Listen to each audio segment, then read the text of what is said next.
pouvoir commencer. Ok. Donc, bonsoir à tous. Merci d'être venus pour ce WeSpeak Cloud. Du coup, l'intitulé aujourd'hui, et ce que nous allons voir, c'est comment optimiser ma CI/CD avec Drone.io sur K3s. Du coup, moi je me présente, je suis Romain Boulanger, je suis Cloud Builder chez WeScale et je suis accompagné de mon collègue. Donc Jérôme de beaucoup, Cloud Builder également. Donc j'interviens dans des missions principalement d'architecture AWS chez différents clients par l'intermédiaire de WeScale. Avant de commencer, qui connaît le sujet? Qui a déjà touché à Drone.io? Qui a déjà touché à K3s? Des- K3s, d'accord. Ok. Moi j'aurais pas posé les deux questions en même temps. Déjà qui connaît Drone.io? Ok. Juste deux noms, vous avez. Ah pardon. Oui. Donc, je vais laisser les gens un peu s'installer. Donc personne n'a utilisé pour l'instant Drone.io en production ou dans des environnements, ou juste pour des tests peut-être, même pas. Juste comme ça. Ok. Et du coup, K3s, est-ce qu'il y en a parmi vous qui ont déjà... Ah oui. D'accord, Ok. en environnement de développement ou ce genre de choses. Ok. Ok. Pas d'application sur du cloud. Ok. Bon, c'est vrai que pour l'environnement, on verra, pour les environnements de dev, c'est très pratique. Ok, bah, je te laisse continuer. Ok, du coup, on va commencer par un petit plan et décrire un petit peu ce qu'on va faire ce soir. Le but, c'est de présenter dans un premier temps K3s et dans un second temps Drone.io.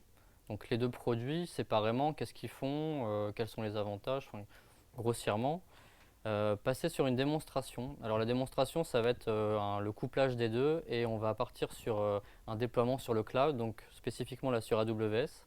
Et le but, ça va être de montrer l'interaction entre le déploiement de Drone.io sur K3s et utiliser la CI qui va bien. Et on finira sur une conclusion qui sera une sorte de feedback personnel, chacun ce qu'on a pensé des deux solutions et en même temps une conclusion un petit peu plus éloignée sur le produit en général, qu'est-ce qu'on peut en conclure. Est-ce que par exemple ce produit est intéressant à être utilisé en production ou dans, dans les missions quotidiennes de chacun. Tout d'abord, pourquoi on a choisi ces deux projets-là, enfin ces deux produits-là, pardon. Le but c'était vraiment de se faire plaisir et d'être un petit peu en décalage avec ce qu'on peut trouver dans les missions où la CI c'est fortement teinté, soit du Jenkins, soit du GitLab CI. Là, Drone.io c'est un petit peu plus en retrait, donc du coup c'est tester l'outil. Et K3s, on parle beaucoup de Kubernetes. Généralement, c'est une sacrée artillerie à mettre en œuvre. Ça fait plus ou moins, ça fait peur à certaines personnes de mettre ça en place, et notamment dans des environnements de production. Là, on verra que le but de K3s, c'est peut-être un étage, un palier avant de, pourquoi pas, de passer à Kubernetes. Donc voilà ce que je vous propose. Et on va commencer directement avec K3s. Donc K3s, qu'est-ce que c'est? K3s, donc c'est un produit qui est fait par Rancher, qui se veut être un Kubernetes allégé, donc qui est dégrossi de certaines fonctions. On verra juste après qu'est-ce qu'il y a en moins, qui est en fait un simple binaire. Donc typiquement, on le télécharge, on le met sur la machine et on est capable de le manipuler sans quelconque installation. Et qui est recommandé pour des usages comme l'IoT, la CI ou toutes les architectures ARM. Donc K3s, il y a des choses en moins. Donc, pourquoi déjà ça s'appelle K3s? C'est parce qu'il y a 5 choses qu'il n'y a pas comparé à Kubernetes. Donc 8 moins 5, ça fait 3. On a toute la suppression de ce qu'on appelle les fonctionnalités qui sont legacy, alpha ou qui ne sont pas standards par défaut. On va avoir une suppression aussi des add-ons. SQLite va remplacer etcd. Une gestion automatique de tout ce qui est TLS, c'est donc la création des certificats. Et on a très peu de dépendance système parce que c'est un simple binaire, mais en même temps, on est fortement lié au noyau du système d'exploitation et aux cgroups.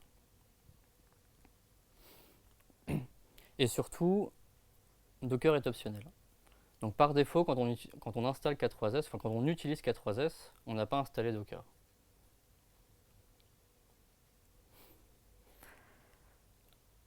Un petit. Ouais. En fait, on va utiliser contenerd qui sera installé à la place Ton micro. directement.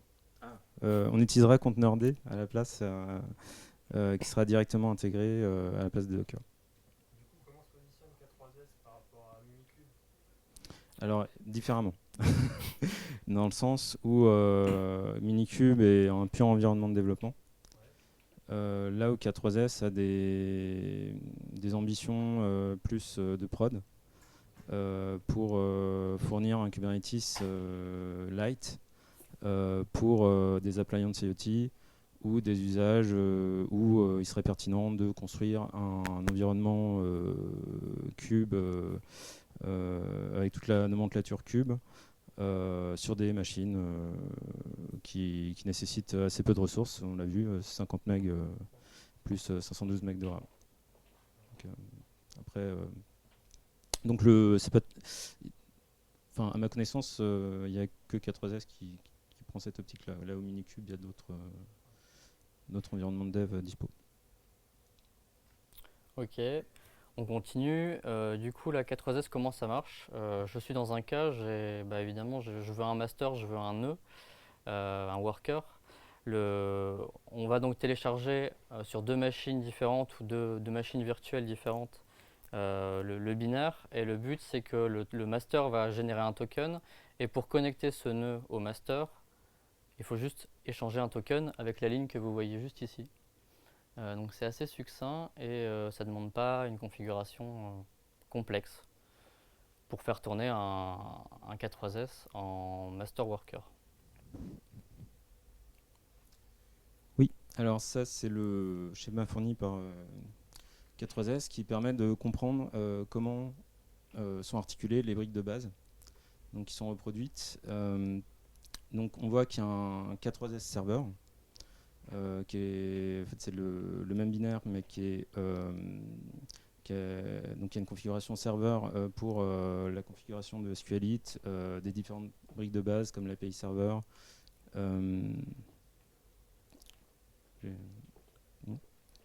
L'API serveur, le tunnel proxy, le scheduler, etc. Tout ce qui est nécessaire. Et donc pour l'agent, là on retrouve une configuration avec le kubelet et la liaison qui se fait justement via le token. Et toute la partie conteneur D est dans des process à part. Donc là on voit que clairement que les agents, comment ça s'appelle, les binaires regroupe tout et on va avoir des artefacts autour, typiquement pour SQLite, les fichiers de données qui vont être inscrits, etc. Mais tout est vraiment built-in et d'où la simplicité d'installation. Et du coup, le Flanel, c'est à titre indicatif ou c'est que ça comme CNI qui est supporté? Bonne question.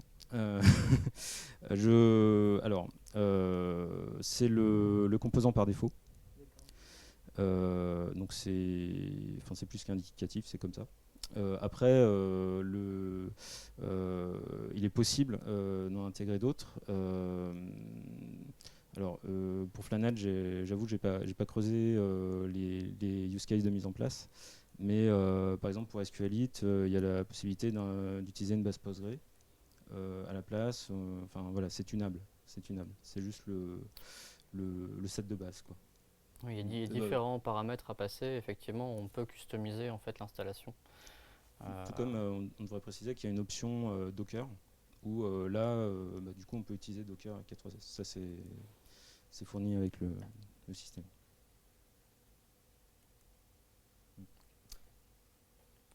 Voilà. Donc là, on va rentrer dans la partie Drone.io, donc voir tout simplement pourquoi on a choisi cet outil, qu'est-ce qu'il apporte, comment il s'intègre. Voilà. Donc Drone.io, il a la particularité d'être prévu de base pour du conteneur, pour la configuration NASCode, pour voilà. Donc c'est un outil qui est assez épuré, léger, customisable, avec des process d'installation Docker et Cube qui sont fournis. Et c'est assez intéressant pour l'intégrer directement dans sa plateforme, soit de cloud, soit sur sa bare metal ou peu importe. Tout comme un Jenkins par exemple, on peut l'intégrer directement. Par rapport à des offres SaaS qui ne permettent pas ça, l'outil est délivré en open source. Et donc on peut intégrer dans son process de sécurité réseau, etc.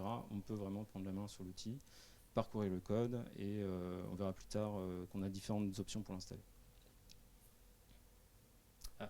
Et juste un détail, c'est un des seuls outils de CI qui permet de fonctionner avec tous les Git providers. Donc que ce soit GitHub, GitLab ou Bitbucket, c'est un truc qui peut être utilisé de façon transverse. Ça c'est intéressant. Donc pourquoi l'utiliser, pourquoi donc il y a des références qui sont fournies, il y a eBay notamment qui soutient le projet, la CNCF qui le présente. Alors là pour l'instant c'est juste un projet qui est fourni parmi les alternatives, hein, c'est pas quelque chose qui est propulsé directement par CNCF, mais ça fait partie des choses qui sont reconnues. Et c'est ce qui nous a d'ailleurs poussé à creuser un peu le sujet, parce qu'on l'a souvent vu cité dans des conférences, on a souvent entendu du bien du produit, mais on n'avait jamais eu vraiment la possibilité de creuser. Donc là, pour nous, c'était l'occasion de prendre en main l'outil. Et ce qui s'est fait assez simplement. Alors, il y a 18 000 stars sur GitHub et là on voit qu'il y a un seul contributeur principal sur ce projet. Donc ça, on verra que, voilà. Donc je lis juste l'idée, mais on y reviendra. Il est écrit en quoi? Que je dise pas de bêtises. Pour moi, c'est du Go de mémoire. Pour moi, c'est du Go. Ouais. Ça se vérifie rapidement en même temps. Après, ouais, c'est pas étonnant parce que c'est vraiment, ouais, c'est assez pertinent que ce soit du Go.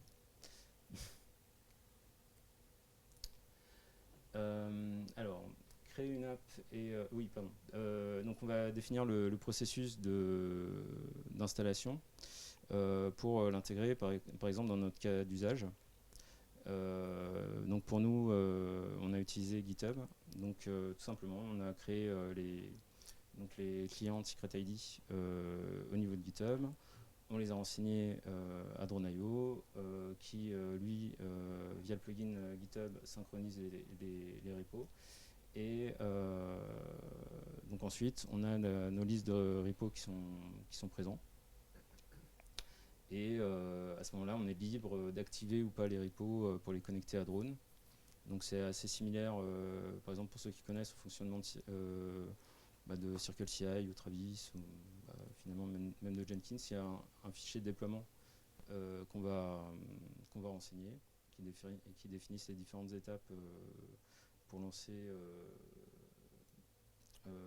notre pipeline de déploiement. Et donc à ce moment-là, donc c'est là qu'on voit que c'est complètement configuration as code. Et donc on a un webhook côté GitHub qui va détecter toutes les actions qui sont faites pour si ce soit un commit ou une pull request, etc. Et qui va déclencher des builds au moment où c'est intéressant pour nous de le faire. Du coup, coup, c'est la conf, c'est du YAML, je suppose. La conf, c'est du YAML, exactement. Et en termes de planification de job, est-ce qu'il permet de spécifier par exemple des cron ou des trucs comme ça pour Oui. avoir des Oui, éléments Oui, tout tu à peux fait. déclencher des crons. On le verra tout à l'heure sur l'interface. On pourra faire un petit tour au niveau de la liste des repos et en même temps, dès qu'on l'activera, tu verras, il y a tous des paramètres qu'on peut renseigner, dont les crônes. Je comprends toujours pas par rapport à un GitLab ou par rapport à un Jenkins qu'il apporte vraiment de plus. Alors, il y a un côté très simple dans le sens où ton Jenkins, tu dois l'installer. Donc ça change pas. Le souci, c'est que Jenkins, tu vas venir par exemple cloner un dépôt, tu vas devoir versionner ta pipeline ou ton job dans Jenkins. Là, c'est parce que vous avez pas dit qu'il y avait un YAML à la racine. Si, mais il est dans le repo qui est concerné. En fait, c'est un peu comme GitLab CI si tu connais. C'est un peu le même principe. Sauf que là, en fait, on active un repository directement en fournissant, tu vois, au niveau de. Là, le cas, c'est GitHub. On va créer une application, on renseigne dans Drone le client ID, le client secret. Du coup, on va synchroniser tous les repos qui sont, entre guillemets, visibles de l'utilisateur qui a ce client ID et ce client secret. Et d'un simple clic, en fait, tu vas activer et dire, bah voilà, moi je veux qu'à chaque push, à chaque commit, je lance un build. Donc en fait, tu as un aspect très simplifié qui est en un clic. Si tu as ce fichier de configuration, bien évidemment. Oui, mais c'est pareil sur GitLab en fait. Après, c'est le Tout à fait, feeling qui est définitivement pas le même. Ok. GitLab, c'est cadenassé en fait à GitLab. Ouais. Ah oui, en termes de. Oui, ok, Voilà. d'accord. Là, le cas, c'est GitHub. On peut très bien le faire sur Bitbucket, on peut très bien le faire sur GitLab. Enfin, je veux dire, Ouais, donc si je veux pas être sur le même service qui héberge mon code et qui fait tourner la pipeline, quoi. c'est une possibilité, effectivement.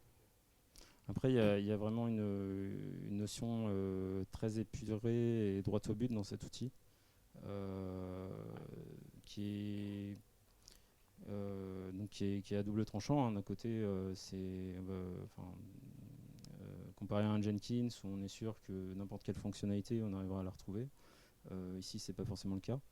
Maintenant, si on n'a pas des besoins transcendants et qu'on veut juste faire des pipelines de déploiement qui fonctionnent vite et de façon, sans trop de verbosité, c'est vraiment un outil minimaliste, léger,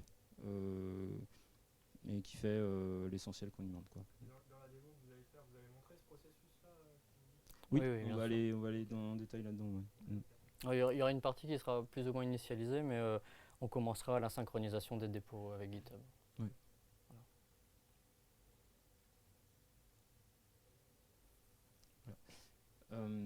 Alors, la particularité de Drone sur la facturation, c'est un produit open source et on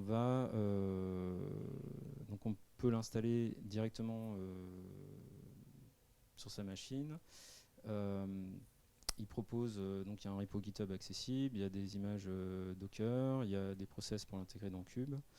Et on voit que en fait, le type de licence va dépendre de notre cas d'usage. C'est-à-dire si on est un particulier ou si on est une société. Et dans ce cas-là, quel type de société? Si c'est une société plutôt une start-up, une petite entreprise ou une grosse corporation. Voilà. Et donc voilà. Donc il y a un système de 5000 bits par an qui est intégré dans le build Docker, qui limite les fonctionnalités dans le cas où on utilise la licence entreprise. En fait, il y a une licence de base qui est Community, qui offre moins de fonctionnalités. Alors j'ai mis les petits liens en dessous qui permettent de retrouver tout en détail la partie toutes les subtilités du système de licence et aussi les différences entre la version community et la version entreprise. Donc si on veut la version entreprise, toute option. Dans ce cas-là, on a une limite à 5000 bits par an, donc on peut très vite rencontrer. Et dans ce cas-là, on a des systèmes de facturation en fonction du nombre de conteneurs, etc. Donc, et en fait, il y a une volonté aussi d'encourager les petites entreprises et les startups où, dans ce cas-là, il y a il y a des gestes qui sont faits pour les aider. Ça, c'est pour l'offre cloud. Non, pas uniquement l'offre cloud. C'est vraiment intégré, justement, ils l'ont intégré dans l'image Docker. Donc, il va détecter les 5000 builds. Et dans la version code source, en fait, il y a 2 systèmes de build. La build community, où il n'y a pas de limite, mais enfin, il n'y a pas de limite de build, mais il y a des limites en fonctionnalité. Soit c'est un build enterprise, et dans ce cas-là, ça va débloquer toutes les options, mais avec les limites, c'est un peu subtil. Voilà. Je ne sais pas si c'est clair sur ce sujet. Oui. La version community, il n'y a pas de limite dessus. Il n'y a pas de limite du nombre de builds, il y a juste moins de features. Ouais. Ça, c'est précanisé. Ouais, à la base.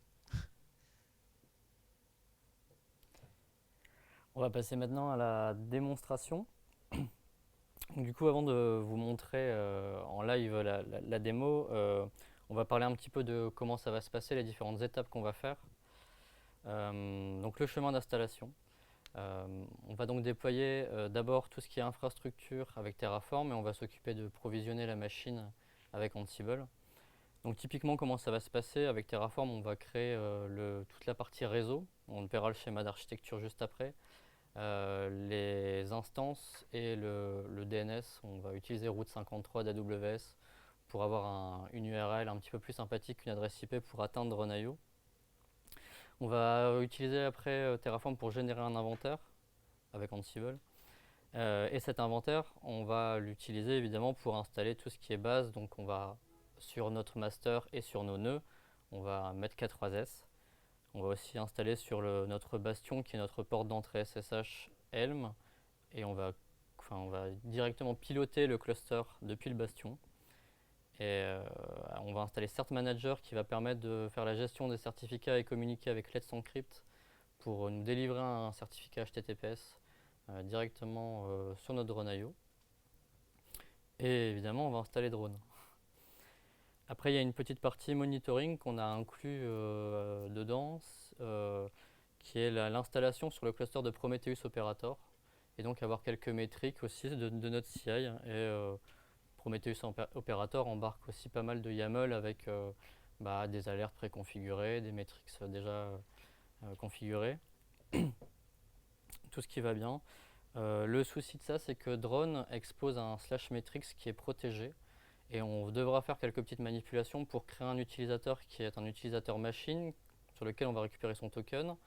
Ce token, on va le donner entre guillemets à Ansible qui va se charger de créer un secret au niveau du cluster.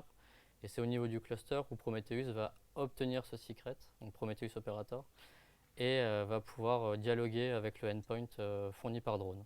Et du coup remonter les métriques au sein de Prometheus. Du coup, je laisse Jérôme présenter l'architecture. Oui. Donc ça c'est l'infra de base qu'on a créé sur notre compte AWS. Donc on a mis pour l'instant un seul master, donc accessible au même niveau que le bastion. Et donc on a nos 3 nodes sur des private subnets. Et donc on a la partie, donc tout ça c'est la partie VPC qui détient aussi une NAT gateway et une Internet gateway. Et donc on a une partie serveur DNS route 53 qui permet de faire pointer l'URL sur le master et donc d'accéder à Drone sur le système qu'on a construit en Ansible Terraform. Voilà. Donc ça représente le système de base qu'on a mis en place dans la démo. Donc le bastion nous permet via SSH d'administrer les différentes configurations et la partie HTTP et HTTPS est reliée directement sur le master. On a voulu regarder sur la partie multimaster C'est pas encore prêt. En fait, avec la partie SQLite, ça a l'air compliqué. C'est un projet qui est assez jeune. Il y a donc il y a des issues qui sont en cours sur le sujet, mais on pourrait imaginer à terme que 4S gère le multimaster. C'est expérimental, c'est sorti à une semaine à peu près, enfin c'est pas encore stable, mais c'est possible. Mais bon, c'est un peu déconseillé pour un usage comme le nôtre. Hop. Non, il sera pas avec SQLite, il sera Postgre. là dans l'exemple, en tout cas dans le README, c'est un Postgre managé d'AWS qui est utilisé. Voilà. Parce que SQLite, c'est pas vraiment le job d'SQLite de faire ça. Oui, tout à fait. Il y a une option aussi, on peut le démarrer avec etcd, comme on peut le démarrer et dire bah, moi je veux Docker à la place de contenerd. Il y a pas mal de choses qu'on peut faire. Faut juste lire la doc et puis savoir passer les bons paramètres en fait. Voilà. Sachant on est resté sur la version assez de base. On n'a pas parti, on le verra dans la démo, il n'y a pas de. Voilà, on a pris K3S comme il est, sans petites choses additionnelles. Après, c'est aussi l'occasion enfin, on y viendra, mais de finalement se demander la pertinence d'utiliser un cube sur des appliances IoT. Donc de fait, la haute dispo est limitée pour l'instant au niveau du multimaster. On a un système de haute dispo via Node. On pourrait imaginer, il y a des patterns à explorer, à imaginer sur des ensembles gérés en Kubernetes dans les appliances IoT. Mais c'est vrai qu'une appliance IoT seule ne pourrait être que à la fois master et node, ce qui est le comportement par défaut. Pas de questions. On peut avancer. Du coup, démo.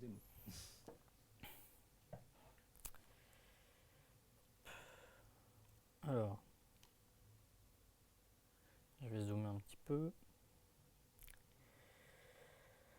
Je vais me connecter sur AWS.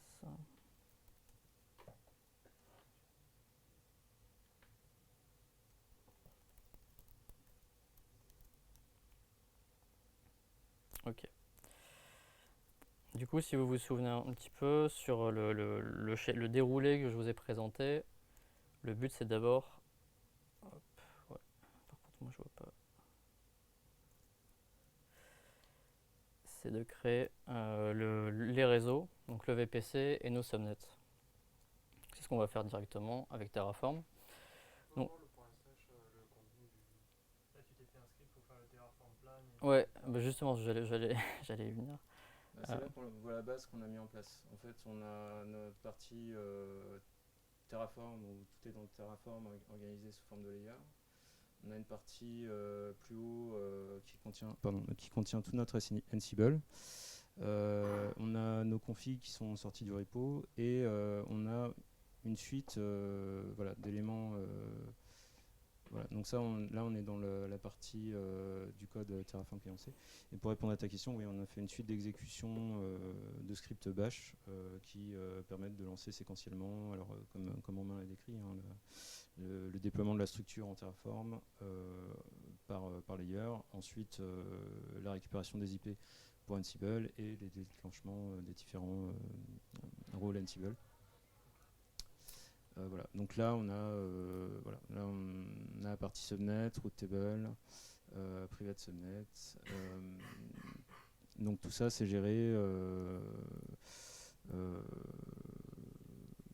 c'est géré en Terraform tout simplement. Ouais. Donc ça c'est la première partie, la partie network, landscape, et ensuite après on construit les machines dessus, du classique. Oui. Je me posais la question, la dernière fois que j'étais venu ici, il y avait une démo Terraform, oui. Et je sais plus si c'était Lingo qui l'avait fait, mais cette fois-ci en Python. Il y a eu un choix pour revenir vers Bash ou c'était juste pour le meetup? C'est une question pour savoir s'il y avait un truc, parce que la dernière fois vous l'aviez fait en Python. En Python? C'était peut-être avec Aurélien? Je sais pas. En Makefile, non? C'était pas en Makefile plutôt? Non. En Python? Je crois que c'était un truc en Python, mais je sais pas. D'accord. Après, ouais, on a un sujet là-dessus d'harmoniser les structures de déploiement. Mais c'est un vrai sujet, parce que ça va être, par exemple, sans entrer dans les détails, ça va vraiment dépendre de comment on configure l'infrastructure et faire un système qui fait tout. C'est pas forcément évident. Mais non, là pour notre coup, après c'est par commodité. S'il y a besoin de, comment dire, le bash c'est assez simple dans le sens où tu vas juste récupérer les commandes. Tu as un petit système de bash et fonctions, tu récupères les commandes telles quelles. Le Python, tu vas plus finalement construire tes libs, etc. Donc ça a un coût, si tu veux, d'écriture un peu plus fort, mais tu peux aller finalement faire des libs un peu plus complexes, un peu plus évolués. Enfin là, tu as vraiment un langage de code en soi. Après, c'est les goûts et les couleurs, hein. Je pense. Après, oui, il y a un aspect. Un changement pour le fait. Non, mais après, on est assez libre aussi. Non, mais c'est un choix. Je sais qu'il y en a qui font des makefiles, par exemple, qui Ouais, vont il y a ça aussi, exécuter les des commandes Makefile. Terraform et après faire des appels avec Ansible, ça dépend de l'agencement. Après, on peut très bien effectivement partir sur un langage scripté, comme du Bash, comme du Python. Je veux dire, c'est assez libre. Tant que ça fait le boulot derrière, moi, je vois pas forcément d'objection là-dessus. C'est suivant tes préférences en fait, hein. Parce que là tu l'as pas montré, mais tu peux l'ouvrir le SH peut-être. C'est rien d'exceptionnel, hein. Oui, mais ça peut être intéressant, hein, typiquement ce script-là, de le réécrire en Python sur un code partagé. Enfin, il y a des avantages vraiment à utiliser Python et les modules, etc. Mais là, dans notre cas, c'est Donc, une ouais, petite démo. là, c'est le point SH. C'est juste qu'on a décomposé en fait notre infrastructure en layers, donc comme présenté. On a une partie qui est spécifique AWS, parce qu'on avait aussi dans l'objet, enfin dans l'idée, pourquoi pas, de venir sur différents cloud providers, pourquoi pas. Là, on est resté chez AWS et on a bien la partie, enfin un dossier pour tout ce qui est VPC, donc networking et route 53, et un dossier qui va être vraiment que les machines virtuelles qu'on va déployer. Ça, c'est l'agencement de Terraform. Et évidemment, c'est ce script shell qui va venir dans le bon dossier, prendre tous les points TF et faire un Terraform apply. Donc là, la première couche vient de s'exécuter. Donc on voit que tout est bon. On a nos trois sous-réseaux privés, nos trois sous-réseaux publics. Jusque-là, on est content. Et on va commencer par déployer nos machines. Et là, je vais montrer aussi un petit peu. Le travail qui a été fait dans Launcher, c'est qu'on peut rajouter les layers un peu dynamiquement et il va quand même les prendre en compte dans l'ordre où ils sont lancés. Donc ça c'est sympa. C'est un script qui est récupérable. Donc aperçu aussi ici de ce qu'on est en train de déployer. Donc des AWS instances, donc c'est des EC2 qui sont des T2 micro, donc des petites instances. Pour d'abord déployer un bastion, on va déployer 3 nœuds, donc ça dans les réseaux privés, et on va déployer notre bastion et notre master dans le sous-réseau public. Voilà un extrait de ce qui est en train de se déployer, avec évidemment le security group qui va bien et qui va nous permettre d'atteindre et notre bastion et notre master.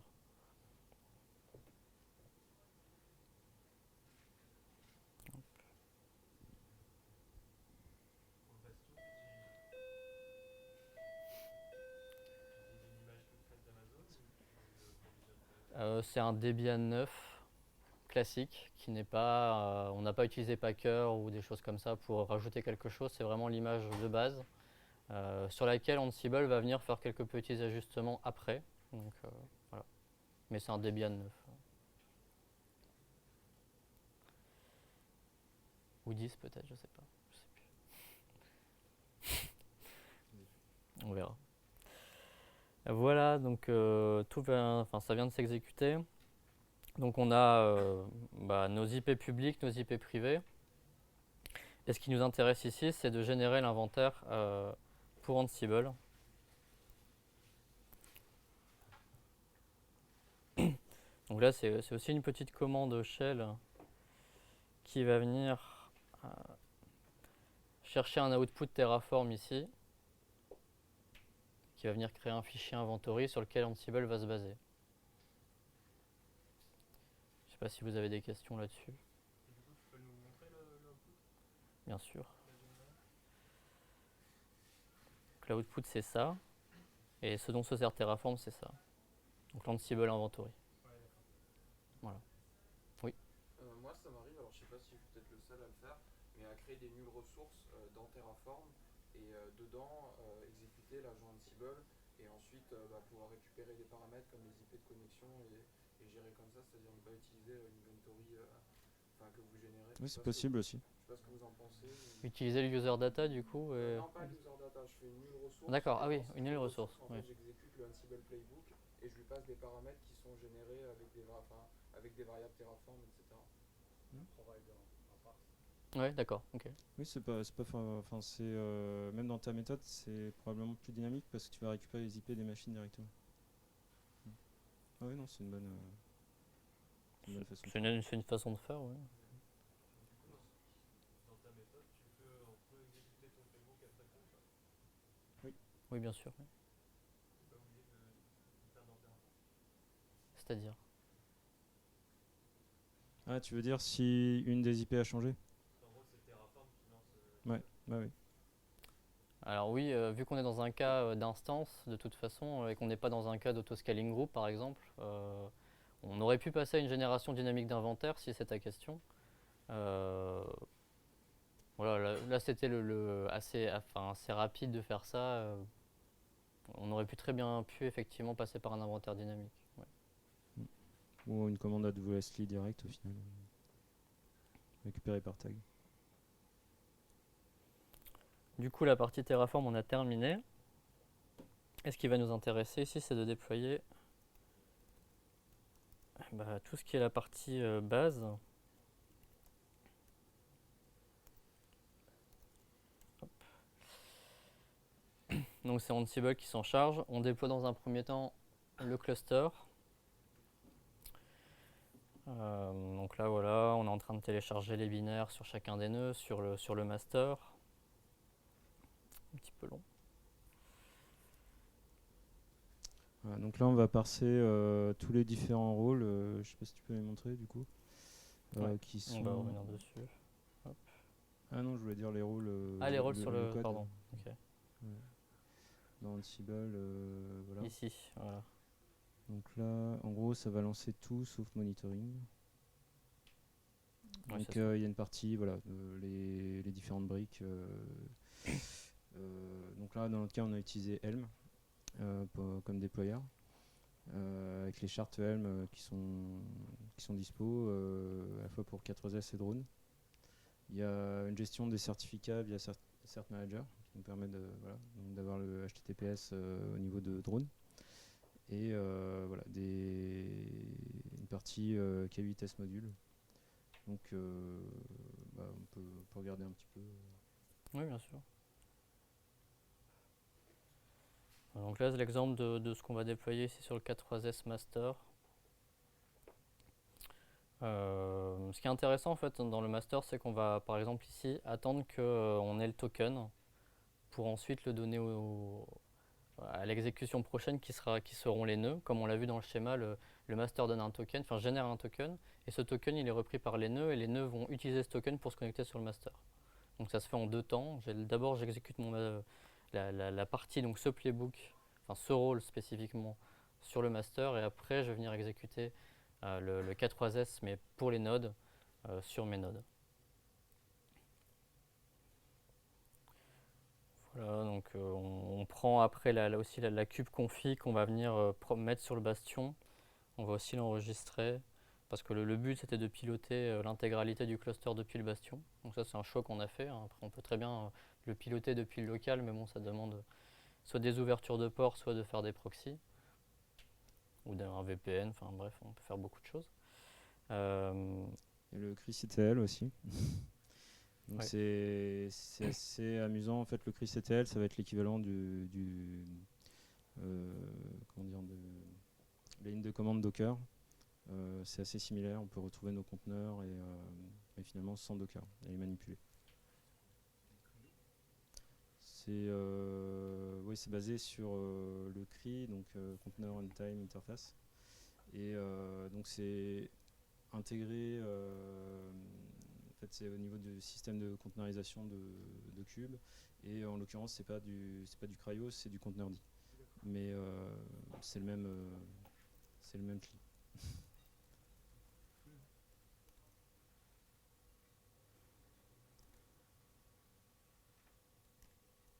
Donc là, il continue de s'exécuter. Là, il est passé à la création de. Enfin, il est en train de déposer le chart Helm sur le bastion et il va venir après l'exécuter pour installer drone. Donc, le chart Helm de drone.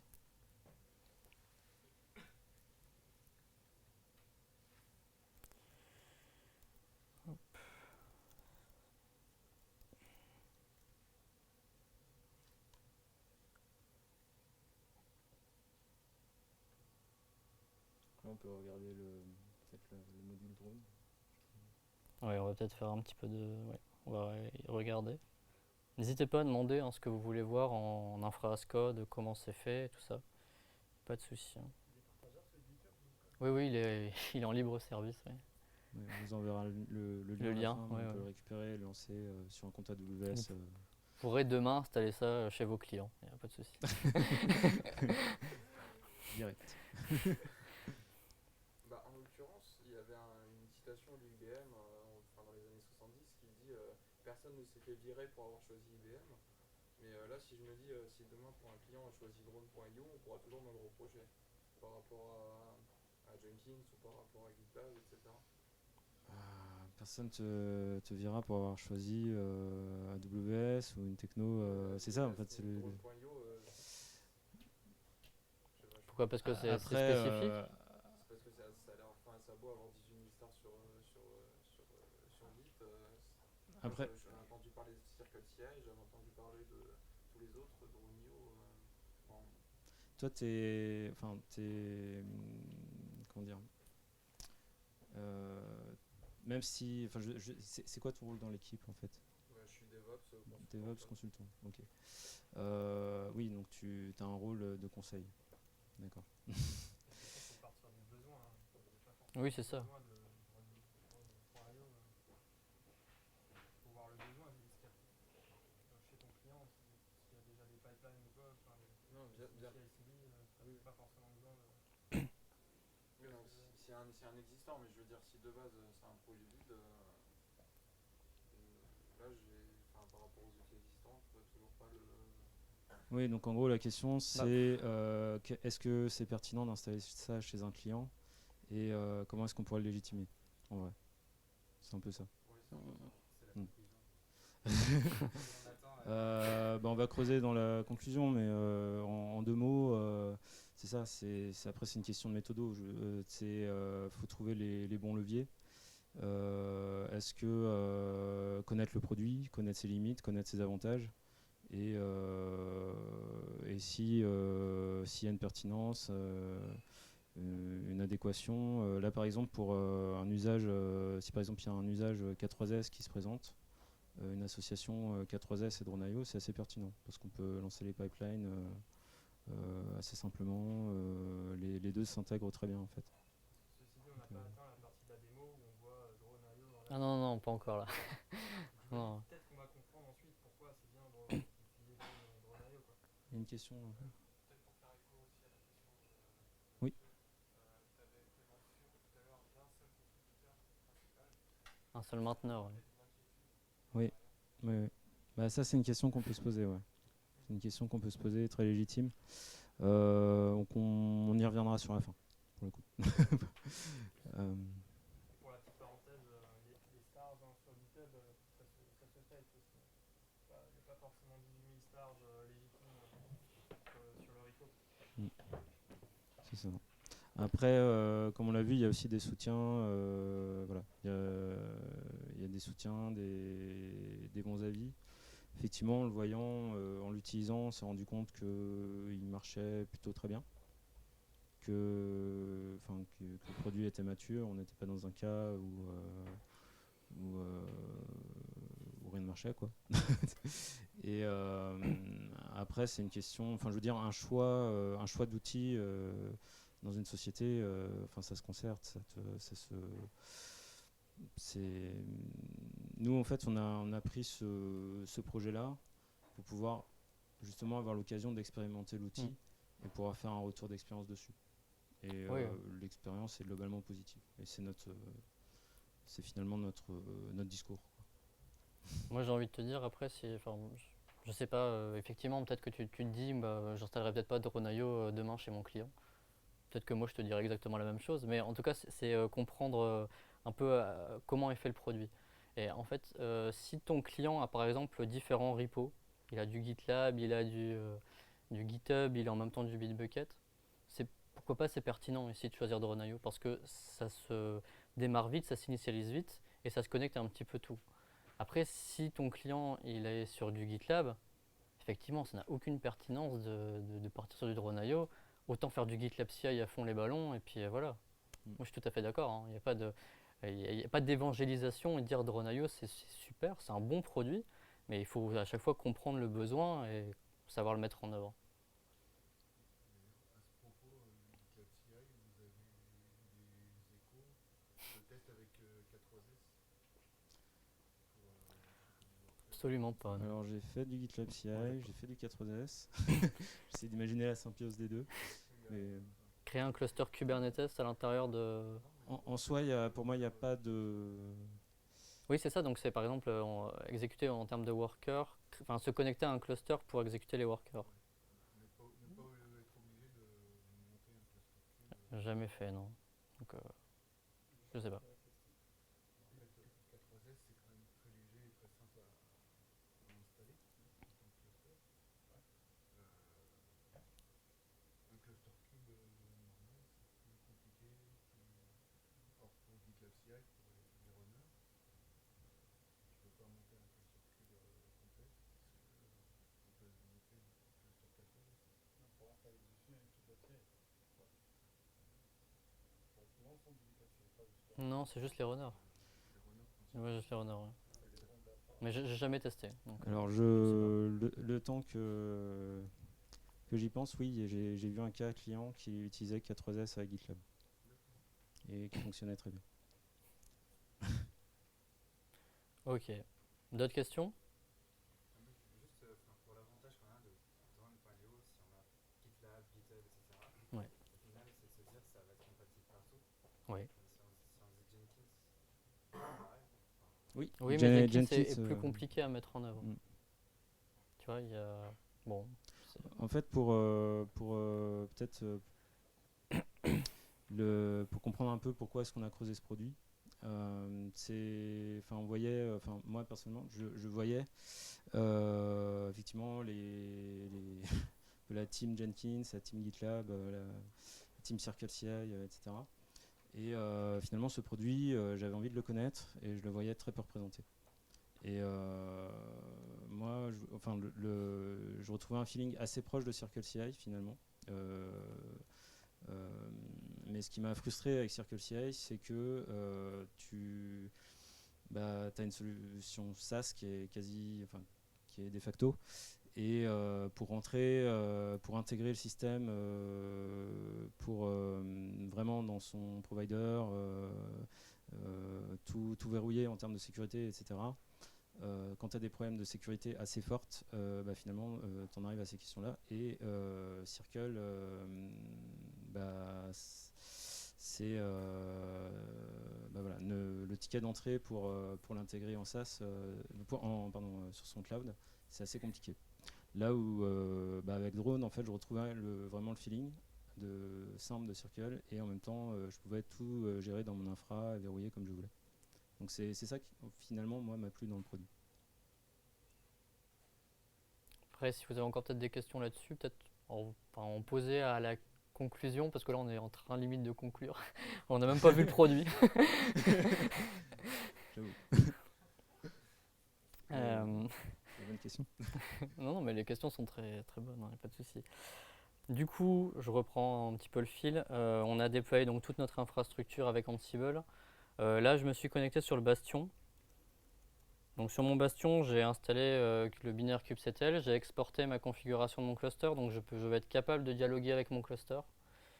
Et là, si je fais un kubectl get nodes, Bah, je vois que je vous ai pas menti, qu'on est vraiment sur du K3S, parce que vous le voyez là. Voilà. Donc on est sur la V15, la 1.15.4, ça qui est une version de Cube en réalité, et on est en 0.9.1 de la version de K3S, qui embarque cette version-là de Kubernetes. C'est-à-dire que le K3S finalement est quand même basé sur Cube Upstream. Finalement. Bah, il essaie de suivre effectivement les versions de Kubernetes, oui. Les intégrer au fur et à mesure avec un certain décalage aussi. Mais oui. Ça me fait rebondir sur le fait qu'ils sont certifiés Kubernetes. Donc ils garantissent d'être voilà, aux normes par rapport à tout ce qui se fait sur Kube. Ok, d'accord. Donc là, si je regarde un petit peu mes pods et ce que j'ai installé, on a bien mon drone serveur qui est là et qui tourne. Du coup, au niveau d'Ansible, je lui ai donné une URL. Donc il y a celle-ci. On va s'en servir pour aller atteindre. Hop, moi je vois Firefox. Ah bah oui, il est là.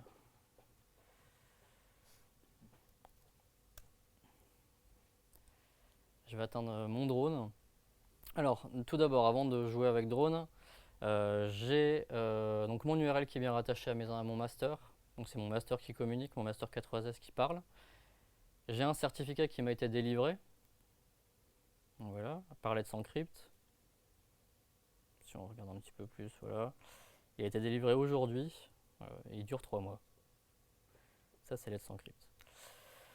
Avec un système de renouvellement automatique. Oui, tout à fait. Donc ça, c'est Cert Manager qui gère ça au sein du cluster. On lui a donné une URL, on lui a dit tiens, voilà, moi j'ai drone sur cette URL-là, est-ce que tu peux me créer un certificat? Il l'a fait. Et là, on est connecté. Alors si je suis connecté aussi facilement, c'est parce que je me suis connecté d'abord sur GitHub. Et vu que j'ai renseigné, si vous vous souvenez, mon client ID et mon client secret, j'ai généré donc ça chez moi sur mon compte GitHub. Et je l'ai donné à Drone.io. Donc vu que je suis déjà connecté, il m'a directement authentifié dans l'application. Ce qui nous arrive, enfin on arrive finalement là où on souhaitait arriver, c'est que là j'ai l'ensemble des repos qui me sont visibles, qui sont synchronisés. Je sais pas Jérôme si tu voulais rajouter quelque chose. Non. D'accord, très bien. Du coup, deuxième partie avant de s'amuser avec la CI, c'est gérer mettre en place le monitoring.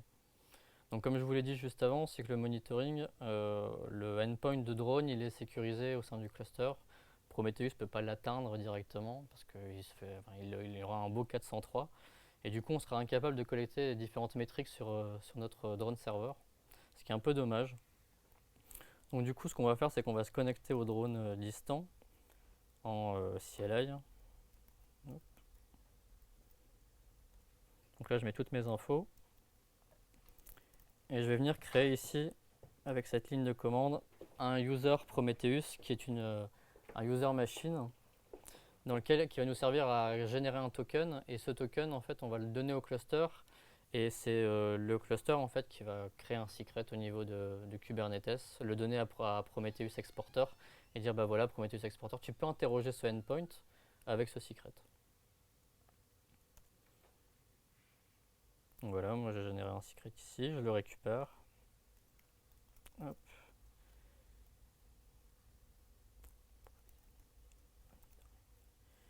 Et du coup, je le passe ici à mon script shell qui va le passer évidemment au script Ansible qui est ici présent. Hop, monitoring.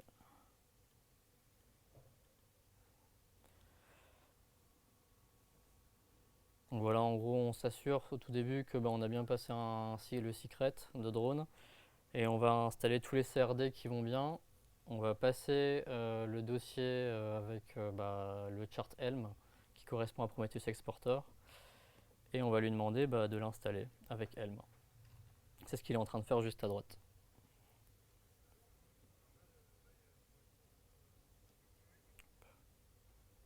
On va attendre qu'il termine.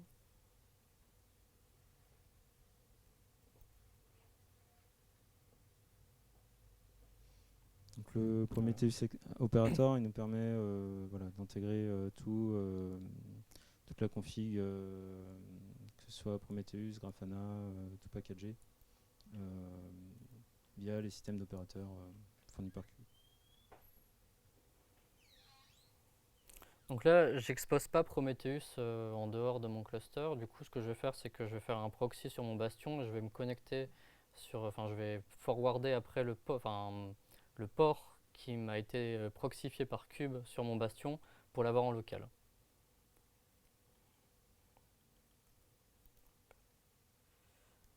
Hop, sur le bastion.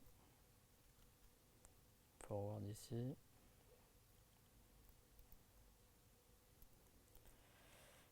Et je me connecte là. Hop.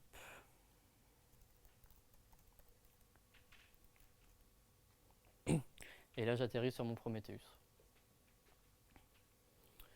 Qu'est-ce qu'on peut voir typiquement sur Prometheus? Rapidement, on voit que voilà, j'ai bien mon drone qui a été défini dans le chart Helm, qu'il est bien là et surtout qu'il est en vie, donc qu'il est en up, parce que justement il est capable de dialoguer à travers le secret qu'on a passé précédemment.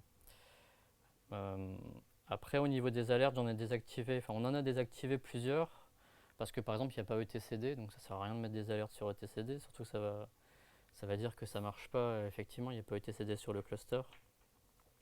Mais j'en ai rajouté deux petites ici, qui sont par rapport aux métriques qui sont fournies par le endpoint drone, où on va regarder, on va lever une alerte au final si on a trop de jobs qui sont en attente ou trop si on a trop de builds qui sont en attente ou soit trop de jobs qui sont en attente.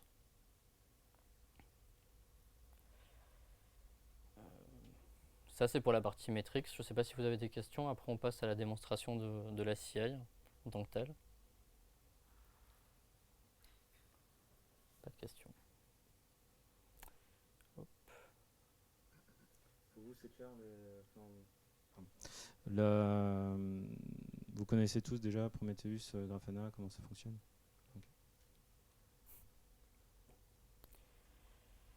Hop. Peut-être ici. Donc dans cet exemple ici de CI, j'ai une pipeline. Donc il y a un repo qu'on a créé un petit peu voilà, pour juste tester. Je sais pas Jérôme si tu veux un peu commenter Oui. ceci. Oui, donc c'est un pure pipeline de test où dans un premier temps on va donc charger l'image et faire des tests unitaires en Python et ensuite lancer un test d'exécution de script. C'est voilà, donc c'est juste pour représenter la syntaxe d'écriture basique qui est vraiment très légère et mais simple, je dirais. Voilà. Effectivement. Du coup, on va aller sur drone. Donc ça, c'est l'interface. Je suis en dark mode, donc je sais pas, je vais peut-être le désactiver. Hop. Voilà. Ah, ça fait mal aux yeux. Du coup, donc, si on reprend un petit peu le fil, on a synchronisé nos repos. Qu'est-ce qu'il nous reste à faire? C'est activer le repository et dire entre guillemets à drone, j'aimerais bien qu'à chaque push et chaque commit, tu me lances la pipeline qui correspond au point drone.yaml de ton repo. C'est ce qu'on va faire. On active ici, on le trust pour lui dire qu'il est capable de l'exécuter. Et voilà, donc on a la capacité de mettre des secrets, de mettre des cron jobs. Voilà, on a aussi l'intégration avec les badges qu'on peut avoir dans le README. Ça c'est vraiment la partie settings qui est assez succincte. Pour les secrets, concrètement, il les stocke comment derrière? Oui, Est-ce qu'il fait des secrets dans Cube? Est-ce qu'il place dans un volume? Je sais pas comment ça fonctionne exactement. Est-ce qu'il y a une base de données derrière? Alors c'est géré de façon chiffrée. Après j'ai pas les détails. J'ai pas les détails. Je sais plus si c'est un Postgre ou. Là je saurais pas te dire. Mais À l'intérieur. la partie secret, ouais, elle peut. Elle est pas.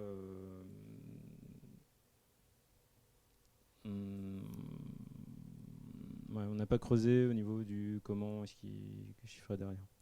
Tout ce qui propose juste cette option et puis on peut la manipuler via CLI, l'historer, etc. Après, c'est aussi possible d'intégrer des systèmes de secrets externes comme Vault, Secret Manager, whatever. Ok. Du coup, comme je l'ai dit, il va se déclencher uniquement quand je push ou quand je crée un commit. Donc c'est ce que je vais faire. Je vais aller hop, dans mon repository, modifier un petit fichier. Hop, je l'incrémente, je passe à 4.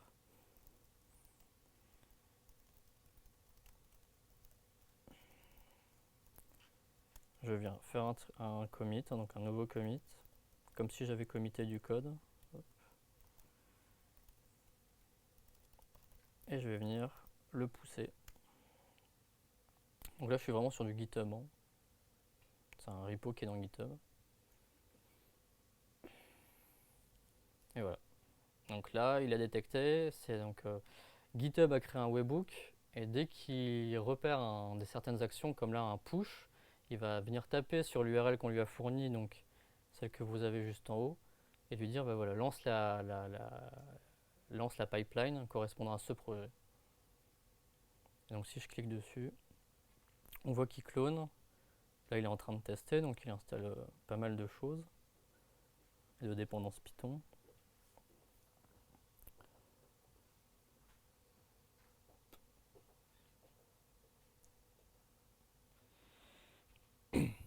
Et après, il va venir lancer les tests.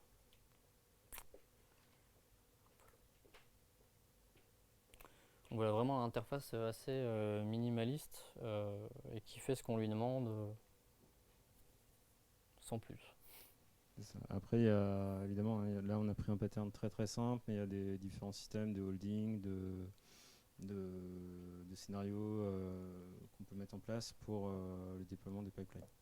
Mais donc graphiquement, ça se présente comme ça.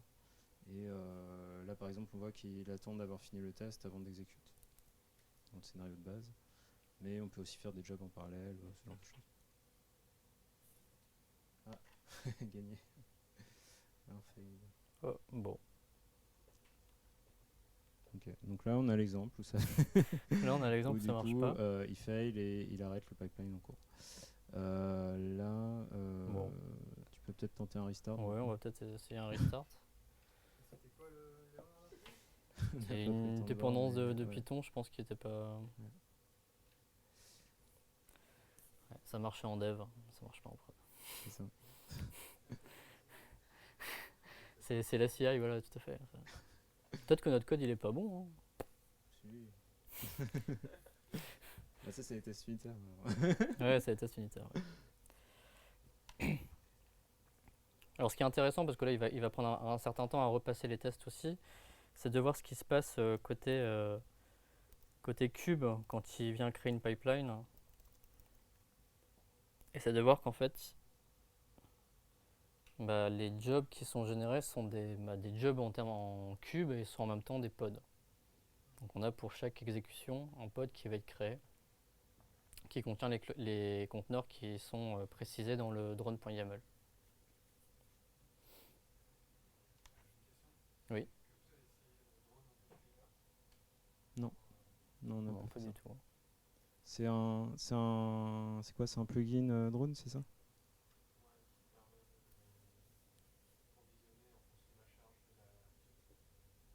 D'accord. Bonne idée. Mais non, on l'a pas, on l'a pas dans la démo. Ouais, il veut vraiment pas. Bon. Test how do I assertion error. Bon, de toute façon, le but c'était vraiment de montrer une exécution d'un code, hein, tout simplement. Là, il veut pas passer pour certaines raisons, peut-être une version qui a bougé entre temps. Bon, bah voilà. Côté peut-être la version de la lib qui n'a pas été fixée, ouais, ce genre de ça, choses. certainement. C'est la seule chose qui aurait pu changer. Voilà. En tout cas, vous voyez le message quand ça tombe en erreur. Ah non. Et ok, donc c'était la fin de la démo. Bah, pour la partie démo, oui, on conclut là-dessus. Je ne sais pas si vous avez des questions par rapport à tout ce que vous avez vu, Ansible, Terraform, euh, les charts Helm, tout ça. Sinon, on se laisse continuer jusqu'à la conclusion et puis après vous posez vos questions, comme vous voulez. Ouais, faisons ça. Ok, très bien.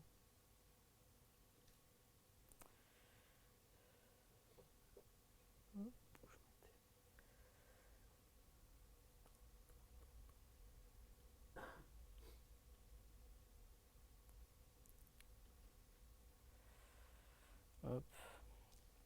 Donc conclusion. Conclusion séparée en termes de feedback, uniquement K3S. Donc c'est super rapide à mettre en œuvre. Là typiquement c'est un bed playbook qui vient télécharger un binaire, qui vient le déposer, qui vient configurer quelques petits fichiers. Euh, voilà, c'est très rapide. En 2 minutes d'exécution, vous avez un cluster qui tourne et qui est opérationnel. C'est un, comme je l'ai dit un petit peu en introduction, généralement quand on veut mettre en place du Kubernetes, c'est tout un apprentissage et tout un langage qu'il y a derrière. Donc c'est vraiment quelque chose qui est assez complexe et qui ne se fait pas du jour au lendemain. K3S, ça peut être vu comme une passerelle, pourquoi pas, pour dire voilà, dans une configuration ou dans un dispositif associé, je souhaiterais pourquoi pas tester sur une CI K3S et en même temps je vais pouvoir faire quelques commandes kubectl et donc découvrir un petit peu comment ça fonctionne derrière. Ça peut être un point d'entrée. Après, il est très léger, comme on l'a vu sur AWS, ils tournent sur du T2 micro, donc c'est pas les infrastructures les plus grosses. Il peut même tourner sur de l'ARM. Le souci de AWS, c'est qu'on commence en A1 medium, donc qui sont plus chers que les T2 micro. C'est un peu dommage dans le sens où on aurait voulu, pourquoi pas, tester un petit peu avec de l'ARM, parce que c'est aussi le but de K3S, c'est que ça supporte cette architecture.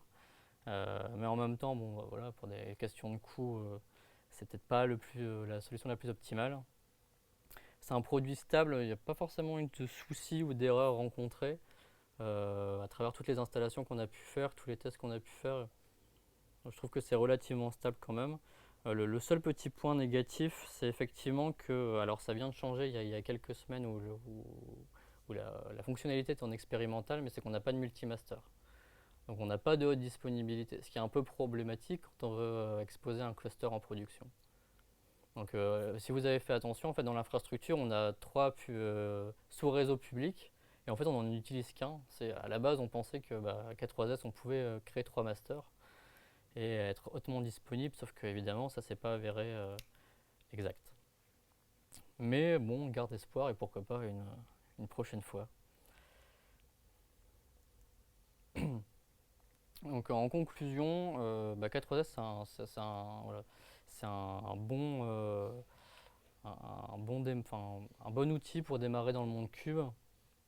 Il permet de maîtriser le langage Kubernetes. C'est aussi s'affranchir un petit peu de Docker. Voilà, donc ça c'est pas trop mal. Et dans notre cas, si on prend vraiment notre utilisation, c'était adapté dans le cas d'une CI. On voulait quelque chose de léger qui se met rapidement en place. Peut-être pour installer de Run.io, ça aurait été dommage de déployer un cluster cube avec du kubespray par exemple, ou utiliser un kube manager. Voilà, parce que ça tourne vraiment sur des instances qui sont très petites, comme les plus grosses, et quelle que soit l'architecture. Voilà pour ça, voilà pour K3S. Je conseille aussi le.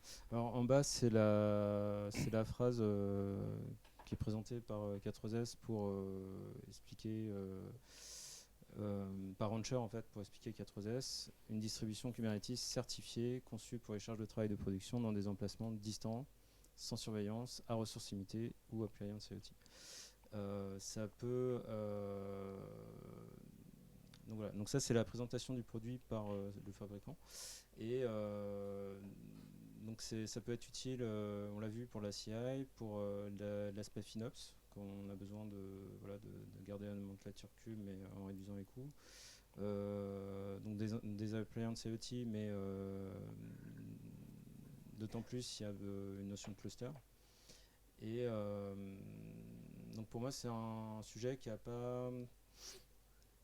des possibilités, qui est assez récent mais qui demande à être, à être prise en main par la communauté et développée sur des usages IoT à l'avenir.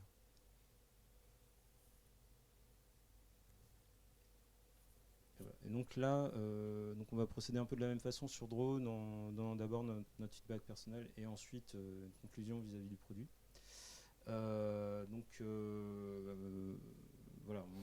Pour nous, ça a été une prise en main très rapide.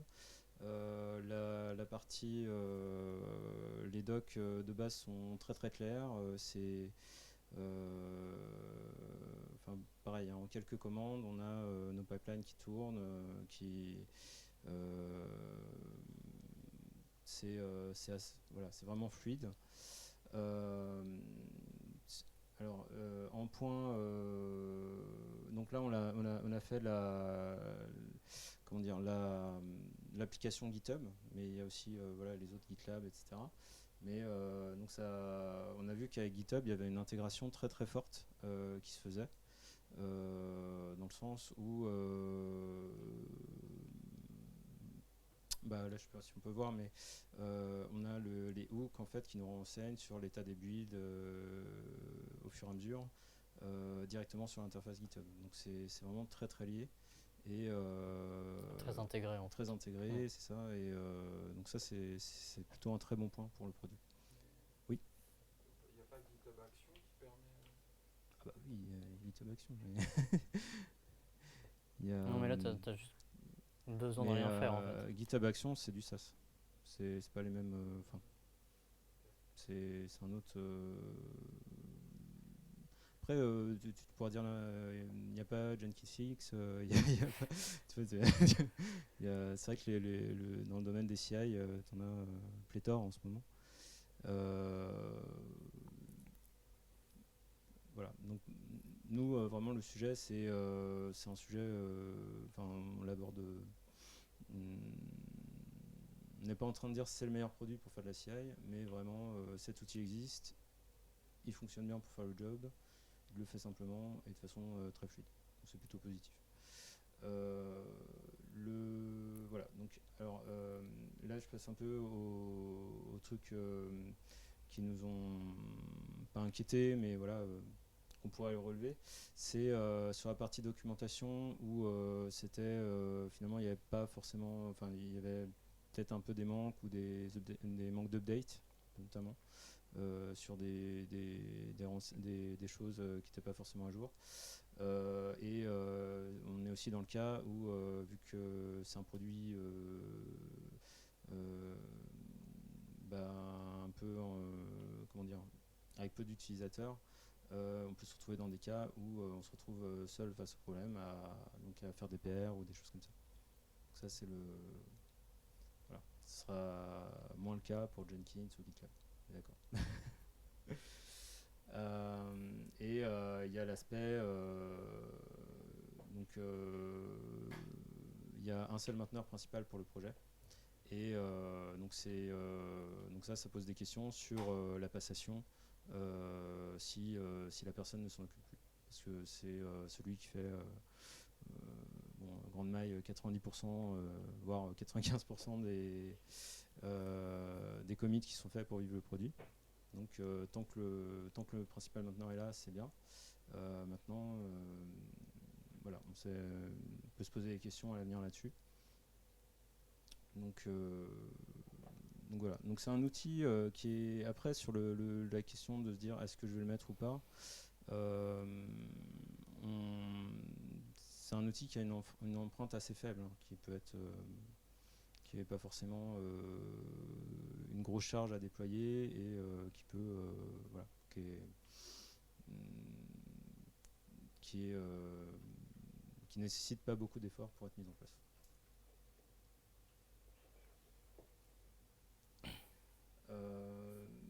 Donc il est plutôt voilà, donc on en revient sur la conclusion générale, simple, minimaliste, épuré, rafraîchissant. Rapide, efficace.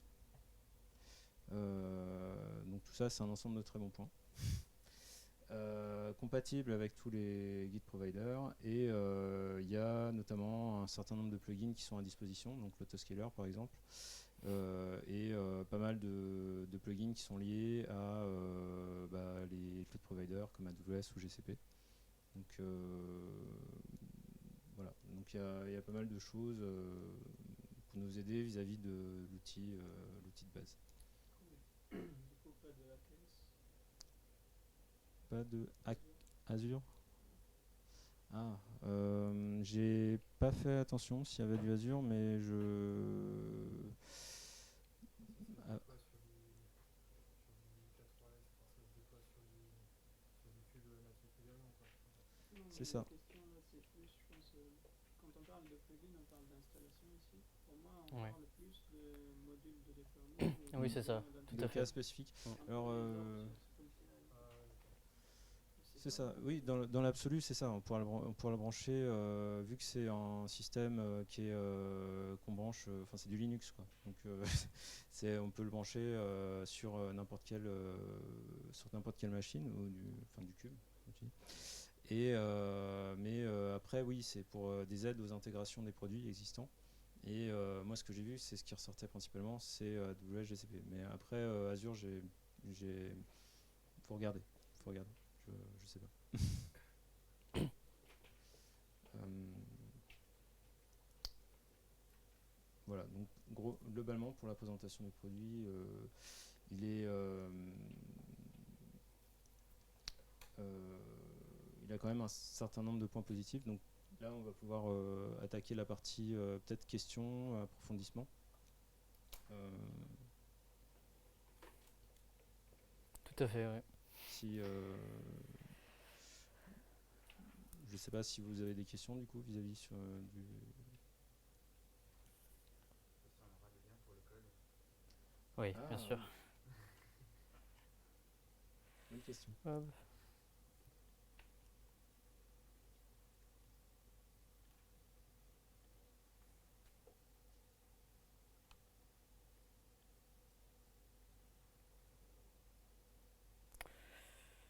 Donc ça s'appelle drone-base. Donc l'URL c'est github.com/wescale/drone-base. Voilà. Qui est accessible et qui contient toutes les informations sauf les secrets ou certaines choses qu'on peut passer, comme les clés privées et publiques, tout ça. Voilà. Mais en tout cas, c'est utilisable en tant que tel, comme ça. Et vous avez même un readme sur comment je lance, comment je mets en place mon environnement. Et toutes les petites étapes qu'on a vues au fur et à mesure de la démo pour mettre Prometheus et tout ce qui va bien. C'est documenté. Ouais, c'est documenté, ouais.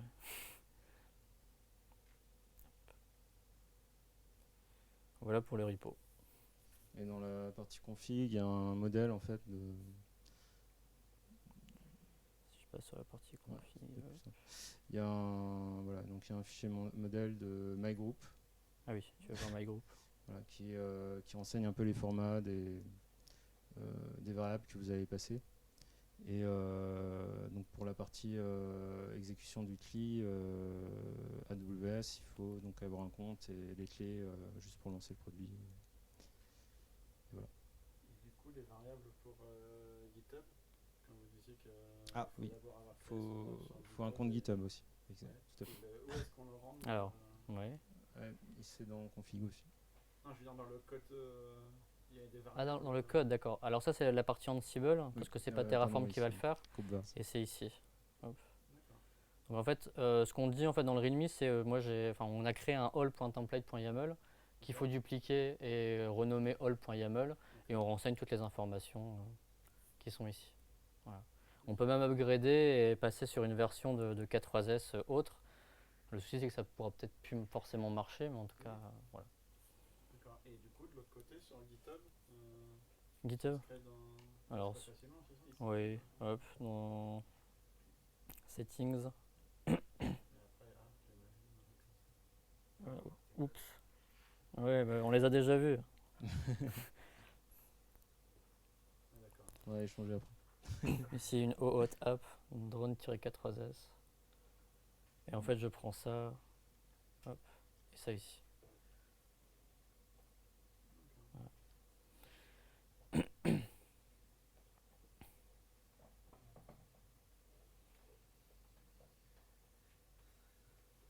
D'autres questions? Donc n'hésitez pas à nous faire des PR s'il y a des si vous n'arrivez pas à le mettre en place. Oui.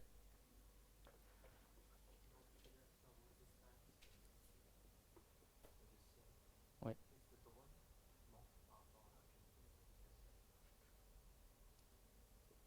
Qu'est-ce qui manque à Drone par rapport à Jenkins ou Circle? Alors, ouais, vas-y. Alors, qu'est-ce qui lui manque? Bah, finalement, je dirais c'est la communauté. Simplement. Parce qu'en termes de... le produit fonctionne en fait. Le produit fonctionne, il fait l'essentiel de ce qu'on attend d'une TI. C'est vrai qu'on peut voir le problème comme ça, tu as raison. Après, peut-être, il y a des cas d'usage avancés. Par exemple, si je voulais mettre l'interfacé en AD ou ce genre de choses, ça, Drone ne le propose pas. En fait, il va se superposer au système d'utilisateur de l'outil le provider Git que tu vas utiliser. Donc là, par exemple, GitHub. Donc voilà. Donc c'est vraiment sur les fonctionnalités avancées où, ce que j'appelle avancées, c'est des cas d'usage particuliers où Drone risque de pêcher effectivement. Et puis après, oui, il y a la question support, etc. Mais sinon, globalement, le produit est très satisfaisant, quoi. C'est quelque chose qu'on peut intégrer dans son cloud pour lancer des jobs et tester. Il y a, d'un point de vue outil de base pour faire des pipelines de code, il lui manque pas grand-chose. Il y a peut-être une fonctionnalité sur laquelle qui nous a un petit peu embêté, c'est qu'en fait, Drone, on ne peut pas exécuter une pipeline sans avoir pushé ou commité du code. Il n'y a pas de bouton play ou de... Voilà. Il y a replay s'il tombe en erreur, mais pour la première pipeline, vous n'en aurez pas. Voilà. Donc ça, c'est un peu...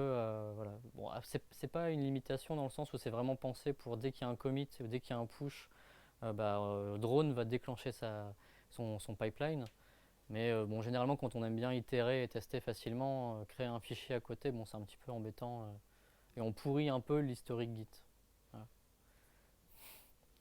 C'est ce qu'on pourrait dire. Après, tu peux éventuellement trigger le webhook manuellement. Oui, oui, tu peux aussi. Et même améliorer éventuellement l'interface pour rajouter un bouton qui trigger le webhook. Bah, c'est un exemple de PR, ouais, bien sûr. Qui existe hein, d'ailleurs. Il y a des propositions de la communauté pour rajouter ce fameux bouton. Mais voilà, c'était un cas d'exemple de ce qu'on n'a pas forcément. Sur un Jenkins, on a un build, voilà, je build tant que je veux mon job ou ma pipeline. Là, je l'ai pas. C'est tout. Je sais pas s'il y a la possibilité de scheduler aussi le build le soir plutôt. Enfin, Le déplacer le soir, ouais, bah, avec un cron, avec c'est tout. Enfin, je vois pas. Mais du coup, le cron, lui, il permet pas de jouer sans commit. Si, il va jouer. En fait, il va prendre le dernier commit d'une branche X. Donc, du coup, Mais bon, à exécuter un cron toutes les 2 minutes ou toutes les minutes. non, pas tout de suite. Je veux dire, si on veut, du coup, si on veut pas faire de De- commit git et si on n'a pas ajouté de bouton, on peut toujours faire un cron qui. Oui, Ouais, il faut tomber sur la bonne exécution du Oui. cron, effectivement. Ça, c'est vraiment dans le cas où tu construis ton infra, ce qui est quand tu. Enfin, t'es pas censé reconstruire ton infra toutes les 2 minutes non plus. Bah, Ouais, on si peut. on l'utilise vraiment que pour de la CI et qu'on peut juste faire Ouais, je pense que ouais, le souci du cron aussi, c'est que bah, si c'est pour trigger une fois, la première fois, pourquoi pas. Après, si tu laisses et que tu exécutes autant de builds toutes les, Ah oui, non, toutes les je 5 pensais minutes, juste voilà. à la première. Pourquoi pas, on peut. Ah, quand tu... Ouais, c'est ça, les 5000 builds. On va vite les atteindre, effectivement. Oui.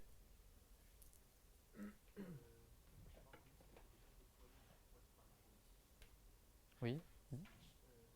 Des problèmes en prod avec K3S? Juste drone, d'accord. Moi, je n'ai pas installé drone chez mes clients. Peut-être Jérôme a peut-être un peu plus d'expérience.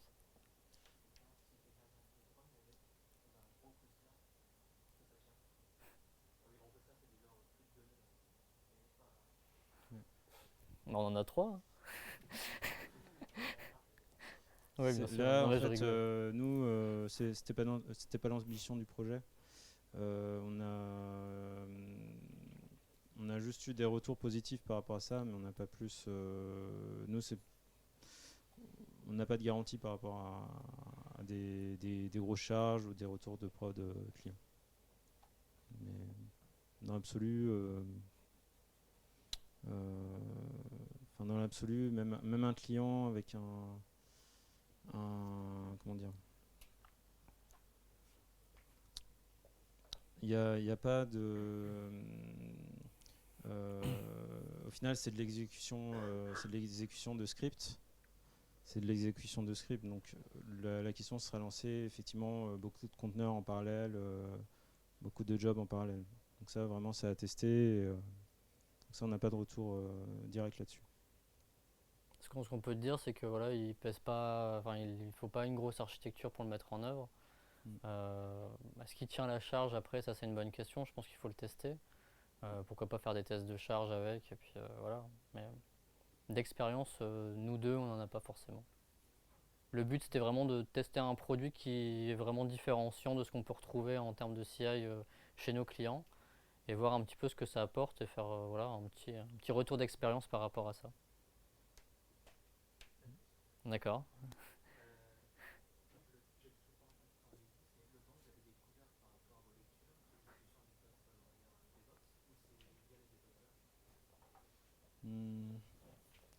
Bah, les deux en fait. Pour ma part, ouais, c'est par des conférences que j'ai vues en fait, où par exemple il y a Pivotal qui le citait. Pivotal. Ouais. Ou d'autres, hein, j'en ai vu pas mal dans la KubeCon qui lisaient que Drone était utilisé en cas client, que c'était un bon produit. Mais sur mes lectures, du coup j'ai regardé sur internet et bah voilà, il y avait quelques retours sur le produit, mais bah finalement assez peu, et je voulais creuser un peu plus que ça. Voilà. Donc je l'ai. Donc la question, c'est comment je l'ai connu. C'est surtout effectivement de présentation en conférence.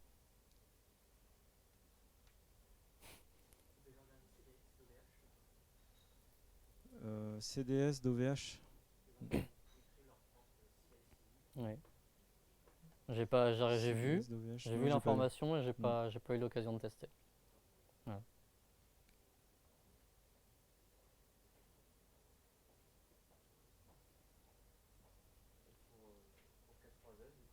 Oui. Oui. Non. Non, mais je l'ai vu. J'ai des retours là pour le coup de collègues qui l'ont mis en prod chez des clients et ça fonctionne très bien. Et c'était pour quel type d'application? C'était pour de la CI/CD ou pour des... C'était pour de la CI/CD justement avec GitLab. Pas de la vraie prod. Oui, de la vraie prod. Bah, non, mais peut-être que la question c'était pour faire tourner des conteneurs ou des applications, enfin du web ou tout ça. Voilà. Ah oui, d'accord.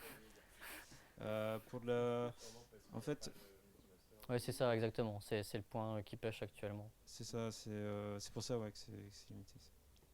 Mais dans une version 1 point et quelques, on pourra peut-être reconsidérer le fait de mettre K3S en production quand on aura la garantie que ce soit hautement disponible en fait.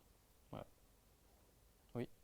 Est-ce qu'il permet de regrouper des KS, des pods, par exemple, ou vice-versa, c'est-à-dire master KS et des pods K3S? Donc avoir deux types de... Dans quelles circonstances aurait Ouais. un scénario comme ça?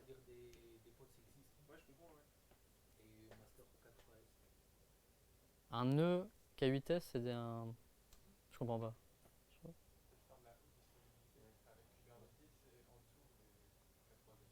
Ah oui, bah, le problème c'est comment on déclare les nœuds au sein du cluster K8s. Là, c'est un système de token. Je pense que on peut pas, enfin, ouais, on peut pas faire de couplage actuellement entre une technologie comme K3s et K8s.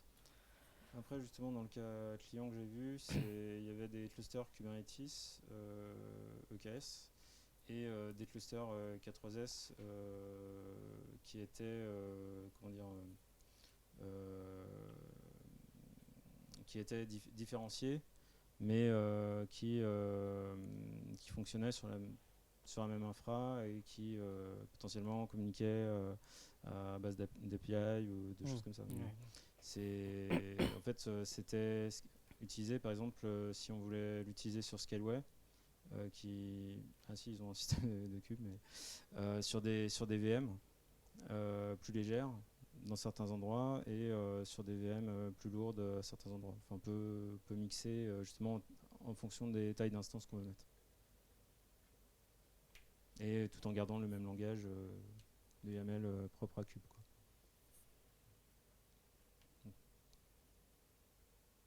Oui.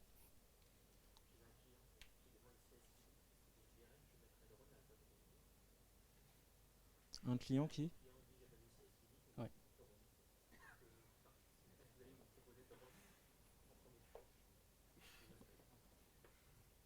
Si nous-mêmes on va proposer drone en premier choix.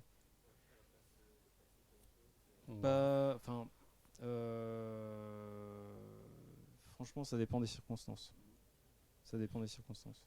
Est-ce qu'il y a des circonstances pour lesquelles on proposerait le drone? Ouais, non, mais je comprends la question. Oui. Je comprends la question. Bah, s'il n'y a pas d'existant, pourquoi pas commencer par ça et puis après tu changes de solution. Ou si l'existant est trop compliqué, s'il a un Jenkins, Ah oui, c'est ça, oui. personne pour gérer. Si un Jenkins qui fait du shell et tout ça, enfin tu peux pas faire ça avec drone, c'est vraiment t'as un conteneur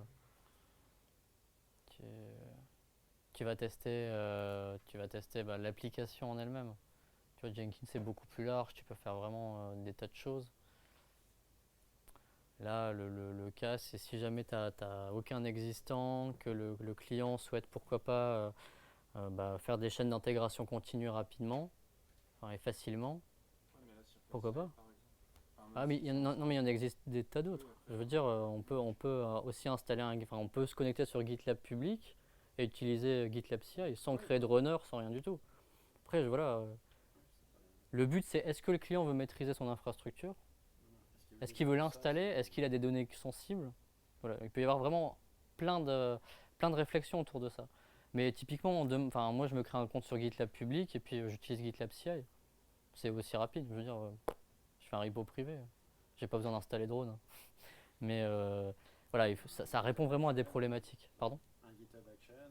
Pourquoi pas, n'importe quoi. Mais après, il y a différents cas. Il y a maîtrise de l'infrastructure, données sensibles. Ça peut être des pistes pour, pourquoi pas, basculer aussi sur drone.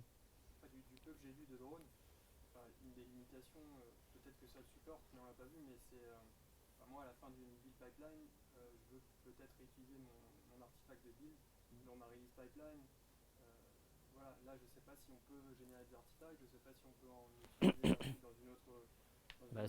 Qu'est-ce que tu appelles artefact? Un jar? Non, mais peu importe ma build, ce que je vois dans ma build, mais je veux en faire une archive ou un artefact que je vais utiliser dans une autre pipeline. Dans un autre. D'accord. Dans une pipeline de release pour pusher je ne sais où. Là, je ne sais pas si c'est possible de le faire avec drone, par exemple. Mais tu peux très bien le pousser dans un Nexus et après récupérer du Nexus. Voilà, là, c'est le cas que je vois. Comme il y a un plugin pour si on veut créer des images Docker, on peut les pusher dans ECR. Ça se fait. Voilà. Il y a un tas de choses qu'on peut faire qu'on ne peut pas forcément non plus démontrer en une démonstration. Mais, Et ça pose pas de problème de faire justement, d'être obligé d'utiliser du container pour. Non, on n'est pas obligé d'utiliser du container de toute façon. Si, là pour le coup. Alors, si, oui. Pour faire du Docker build dans du Docker, c'est. Alors, on ne peut pas faire du Docker build dans du conteneur D. Par contre, si on démarre K3S avec Docker, on a les commandes parce qu'il est installé sur la machine, et on peut très bien faire du Docker build. Mais si on utilise Containerd, la commande Docker n'existe pas. Il n'est pas capable de le faire. Oui. On peut customiser les images dans lesquelles on sait exécuter les lignes. Ah oui, bien sûr. Oui. Oui, oui. Bah, Oui. Alors avec Containerd? Non, avec drone, pour pouvoir choisir. Ah, avec drone, oui. En fait, Par exemple, avec Jenkins, on peut définir les nodes, Mm. les taguer. Ah oui. Ah oui, d'accord. Un node comme ça. Ah oui, faire des tags. Quand tu as montré ton Python Slim 3.4 là, c'était ça en fait, c'était la customisation de l'image dans laquelle Alors, en fait, dans ce pipeline-là, en fait, on va choisir quelle image Docker on va faire. Donc, ça répond à la question d'image customisée. On n'est pas obligé de prendre la Python de base. On peut faire notre MyCorp deployment et intégrer tout de base et la lancer. Donc, ça, Drone est fait pour ça. Après, l'autre question que tu posais, c'est, je pense, c'est sur pouvoir choisir sur quel runner ça va se lancer. Ça, Drone, à ma connaissance, ne le propose pas, peut-être. Ça, je n'ai pas regardé. Mais faut aussi se dire que c'est dans une logique Kubernetes. Donc, la propriété. Kubernetes est censé te faire l'orchestration sur les choses où c'est fait.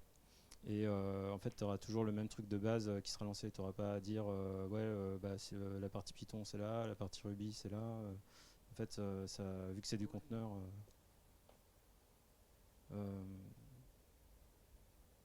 Vas-y. Ah. Oui, bien sûr.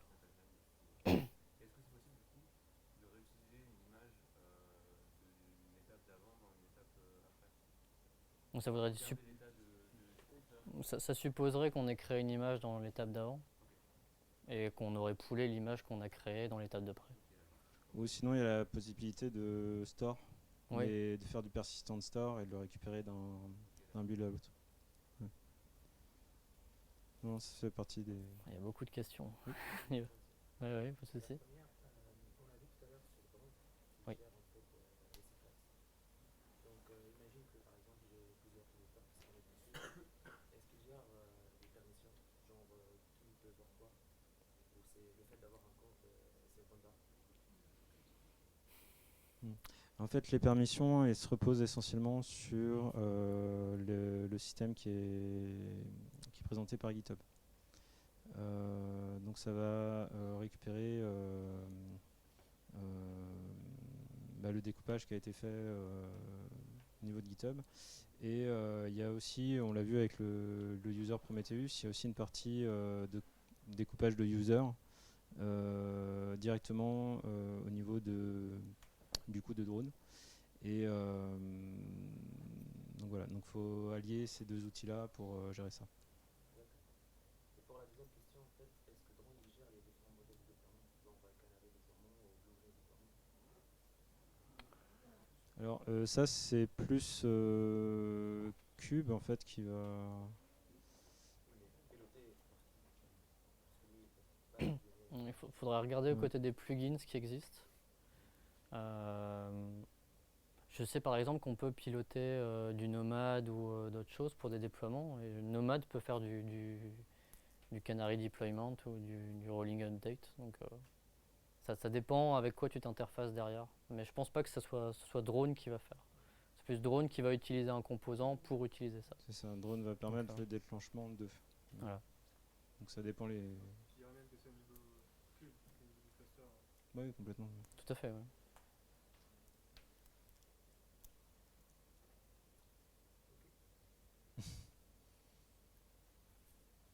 Oui. Ah.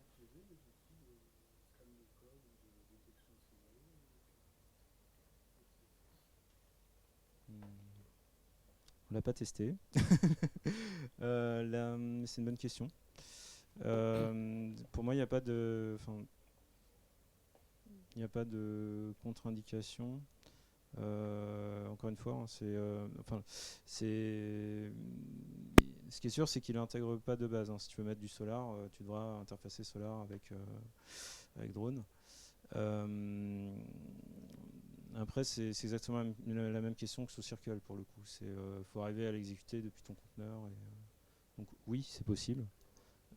Après, faut écrire le code et l'intégrer dans les pipelines qui sont lancés, quoi. Oui.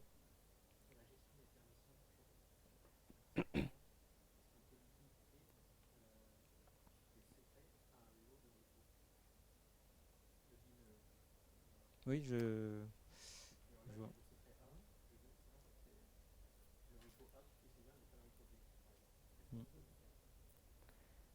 Alors, de ce qu'on a vu de l'interface, la gestion des secrets, elle est au niveau du repo, de base. Mm. Il n'y a pas de gestion commune et après je redescends et je dis qui a le droit de quoi.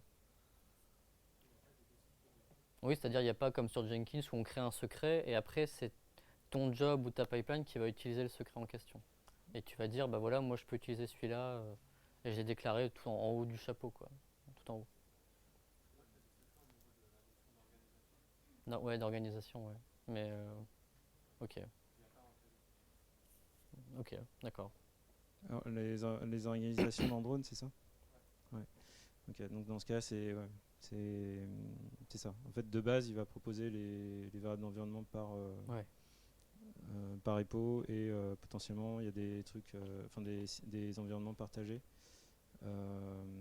Par contre, du coup, ce serait un système qui serait partagé à tous. Donc du cloisonnement par groupe de repo, non, là en l'état, je vois pas trop comment on pourrait faire ce genre de choses. Du coup, parce qu'il y a une seule organisation ou quand, le système d'organisation, on peut potentiellement faire des groupes des organisations qui sont des groupes de Bah, l'organisation, oui, tu peux en mettre. Si on est limité à une seule organisation, forcément ça va regrouper tous les dépôts, mais si on a... C'est ça, mais tu pourras pas splitter au sein de ton organisation. Oui, voilà. D'accord. Ça n'empêche pas d'avoir plusieurs peut-être organisations. Si on veut séparer... Ouais, mais du coup, ça va obliger à avoir une corrélation forte entre les deux.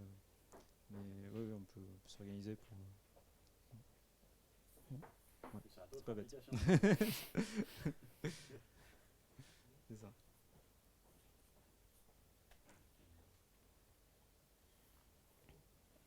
Mais après, pour moi, ça représente pas forcément une limite de l'outil, vu que ça peut s'interfacer avec des systèmes de gestion de secrets dédiés à ça.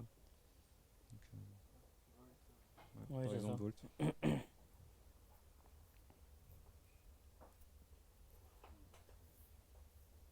Une autre question? Non. C'est bon? Ok. Bah merci. Merci beaucoup.